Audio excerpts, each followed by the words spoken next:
Ako si Daniel, hindi nyo kilala, pero ito nangyari sa araw ko. Magandang buhay! Maaga nga pala kaming umalis ng jowa ko at dinala ko na rin pala yung lagayan ko ng tubig para in case na mauhaw ako meron akong maiinom sa biyahe. Medyo mahaba-haba rin kasi yung biyahe namin. Nga rin pala kami dumaan sa SLEX para mabilis ang biyahe, para walang traffic.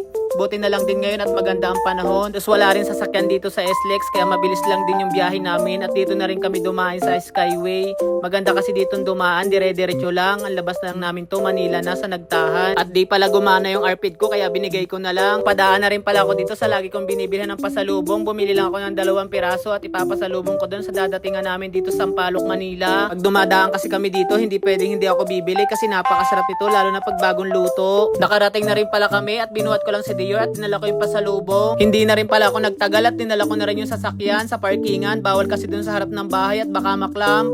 Pagkadating ko pala sa bahay, sumalubong na naman tong batang tong napakakulit at talon na naman ang talon. Hindi na rin pala kami nagtagal sa bahay ng kapatid ng jowa ko at umalis kami. May pupuntahan daw kasi kami. Sa halos 18 minutes din pala yung layo ng pupuntahan namin at fast forward, nandito na pala kami sa SM Mega Mall. Pangalawang beses ko lang kasi pumunta dito at hindi pa rin nagbabago yung ganda nito at Christmas na dito sa labas ng SM Mega Mall. Madali na rin pala kami pumasok at sobrang tindi ng init. Pasok pala namin dito, bumungad agad tong napakagandang laking Christmas tree na to. Grabe, napakabilis ng panahon. Parang kailan lang Christmas, tapos ngayon Christmas na naman. Dumiretso na pala kami sa taas at grabe, napakalaki pala nito. Kung di ka sanay dito, siguro maliligaw ka sa laki. Tingnan pala kami dito sa pagkukunan ng passport ng kapatid ng jowa ko. Naghintay na lang pala kami dito sa labas at hindi na kami pumasok. At pagkatapos pala nung pagkuha namin ng passport, umaan na lang pala muna kami dito sa Starbucks at nagkape muna kami at nagpahinga na rin ng konti. Medyo mahaba rin kasi yung biyahe namin at halos wala pa kaming pahinga. Inayaran na rin pala ng kapatid ng jowa ko yung binili namin at inintay ko na lang yung order namin at nagpahinga na rin kami ng konting oras lang. Napadaan din pala kami dito sa bilihan ng card sa Lotto Outlet at nagtry yung kapatid ng jowa ko. Malay daw natin at baka siya'y manalo kaya nagkaskas siya at bumili siya ng marami. Kasi natin masabi ang swerte, malay mo ba naman at swertehin? Kaya ang sabi ko, tulungan ko na rin siya magkaskas ng ganito. Malay mo swerte ako sa pagkakaskas, kaya yan. Malay nyo ba naman at swertehin? Hindi rin natin kasi masabi ang panahon. Minsan swerte tayo kaya nagtry kami at lumabas na rin pala kami pagkatapos nun.